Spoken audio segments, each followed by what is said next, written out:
In this Blender tutorial, I'll show you how to create this procedural fog material. And if you'd like to purchase this procedural material, you can get it with the links in the video description on my Gumroad store and Patreon page. What you can do is just add a large object like a cube, and you can scale the cube up to be really big in your 3D scene. And then you can just add the fog material to it to add a fog into the scene. So this fog material is also joined together into a custom node group. So the first setting is the noise on and off. So if I drag this first value down and turn it all the way to 0, you can see all the noise settings are grayed out, so Blender grays out the values if the values are inactive, but if you turn it back up, then it's going to use the noise. So with the noise, you can kind of see it's noisy. Some parts look a bit more thick and some parts are more thin, or if you turn it off, then it's just a really smooth, even fog. Then there's also the fog color, so it's just kind of like a gray color, but you can make it lighter and darker, or even make it like a blue color, or change the colors. Then there's also the density of the fog, so you can have it really dense, or if I turn it way down, you can kind of see everything. So just changing the density will change the thickness of the fog. Then there's also this noise randomize value, so you could use this if you want to animate the fog. It just kind of randomizes where the noise is. And then there's also the noise scale. And what I'm going to do real quick is switch the render engine over to Eevee, so you can kind of see it showing in real time in Eevee. And if you are using this fog in Eevee and you want to make the fog look a bit higher quality,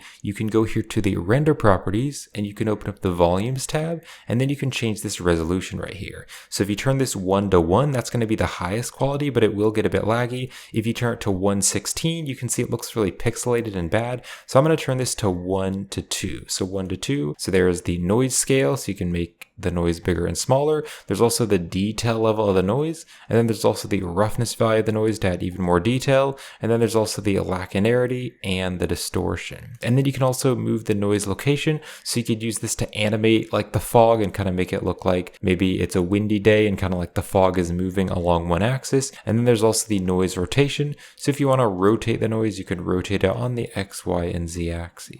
So if you'd like to purchase this procedural material, you can get it with the links in the video description. And you can also check out my Ultimate Blender Procedural Material Pack if you'd like to purchase all of my procedural materials. So my Ultimate Material Pack comes with all of my materials, and they're all pre-set up for Blender's asset browser with custom thumbnails, sorted catalogs, and customizable node groups. And to learn how to create more procedural materials, you can check out my Blender Procedural Material Tutorial playlist.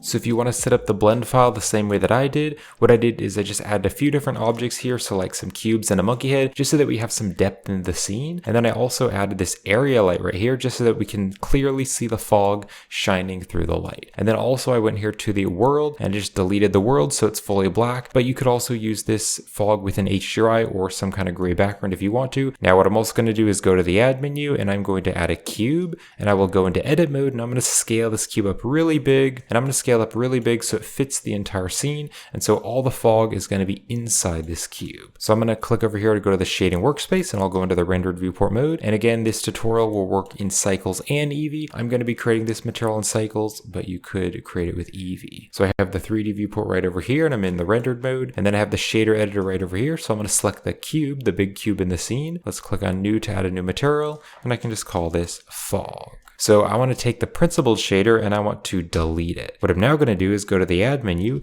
and I'm going to search for volume, and I'm going to add the principled volume. Let's stick it here. Now because this is a volume type, we don't want to plug it into the surface, we want to plug it into the volume. So now if I kind of zoom out here, you can see it's like super black and dense, and that's because the density is really high. So if I turn it down to just like maybe a 0.1 or like a 0.01, you can see now it's not very dense. But instead of just controlling this single density value, I want to add a noise texture into the density to make some parts more dense and some parts less dense, to make it look a bit cloudy. So I'm going to go to the add menu, and I'm going to search for a noise texture, and I'll drop it here.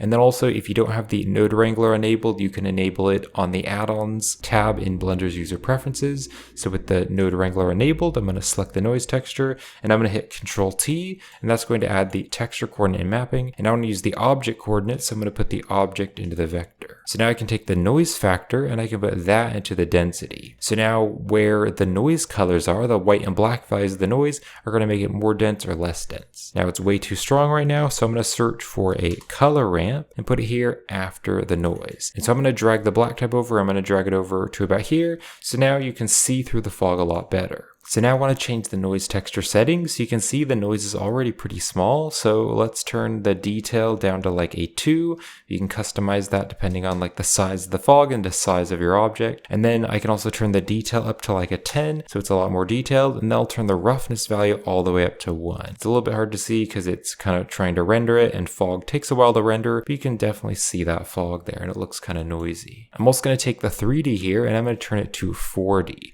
And that way we're going to have this W value, and the W value can just kind of randomly generate a placement for the fog. So it's kind of like a random seed to change the noise. Now what I also want to do is have a value which is going to control the amount of density. But right now the color ramp is going to the density, so we don't really have a value to control that. So what I'm going to do is search for a hue saturation value, and I'm going to put it here after the noise texture but before the color ramp. And so now we have a value which I can turn up and down, and so that's going to control the density. So if I turn it up, you can see the fog is really dense, or if I turn it down, the fog is going to disappear more and more because the value is changing the brightness and darkness of the texture. So now what I want to do is add a setting which will add the noise or remove the noise. So I'm going to search for a mix color, and we'll drop it here after the color ramp.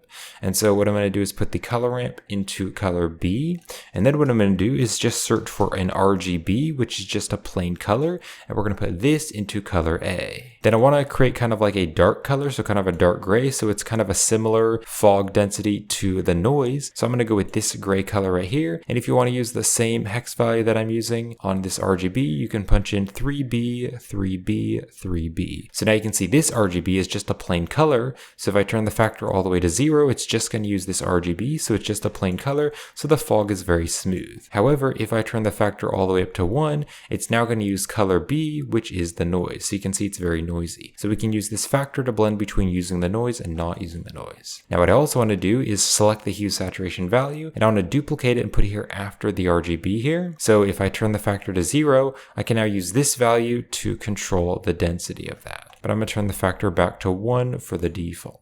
Then what you can also do is you can change the color here. So if you want to change the default color, you can make it lighter and darker. I'm just going to leave it at this kind of grayish color. So this is the procedural material, but I'm now going to join it together into a node group to make it more customizable and useful. So I'm going to click and drag to box select all the nodes, and I'll hit Control G to join together into a node group. And I'll hit the tab key to go outside the node group, and I'll drag the node group over here, and I'll drag it out to make it bigger, and I can just call this fog.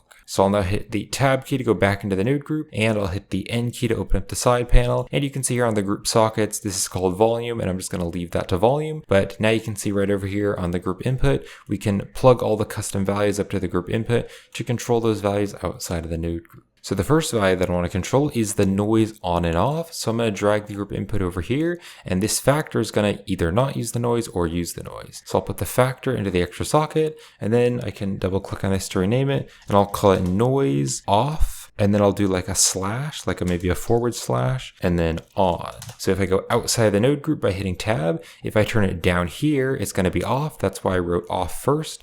Or if I turn it all the way up, it's going to be on. So the noise off and on. So let's hit tab to go back into the node group. Then I want to control the fog color, so I can just take the principled volume color and put that into the extra socket, and I can double click on this to rename it and just call it fog color. Then I want to control the density of the fog, but I just want one value to control the density of the fog, because whether I'm using the noise or not using the noise, I just want one value to control it. So both of these hue saturation values have the value which are both set to 1, so I'll put the value into the extra socket, and then this value into the extra socket, or put this value into the same extra socket. So both of the hue saturation values are going into this value here, so outside the node group, this value is going to control the density for using the noise or not using the noise. So I can now just rename this to fog density. Then I want to control a bunch of the noise settings. So let's take the W value, put that into the extra socket, and I'll double click on this to rename it, and I'll just call it noise randomize. And then I want to put the scale, the detail, the roughness, the lacunarity, and the distortion all into the extra socket, so we can just customize the noise. And I'm going to copy the name noise, so hit Control C to copy that,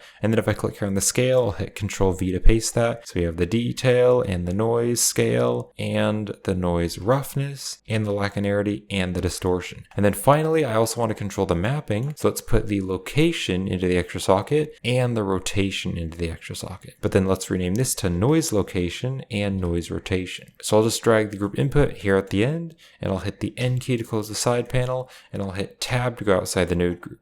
And we can review the final material. And just so we can see it a little bit better in real time, I'm going to change this over to the Eevee rendering engine. So we can now just review the final material now. So we have the noise on and off. Then we also have the fog color, so I could maybe make it like a blue color.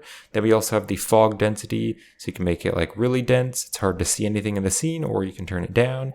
Then we have the noise randomize, which is kind of randomizes that noise. So you could animate this value just to make the noise kind of random. It's kind of a random seed. And then we also have the scale of the noise. We also have the detail of the noise, and also the roughness of the noise, the lacunarity, and also the noise distortion. And then we have the locations. You can move the noise around, and you could also animate it kind of flowing by from left to right or right to left, whatever you want to do. And then you can also rotate the noise if you want to. And if you'd like to purchase the procedural material with all the custom settings as the node group, you can purchase it with the link in the video description. And you can also check out my Ultimate Blender Procedural Material Pack if you'd like to purchase all of my materials. And to learn how to create more procedural materials, you can check out my Blender Procedural Material Tutorial playlist. So I hope you found the video helpful, and thank you for watching.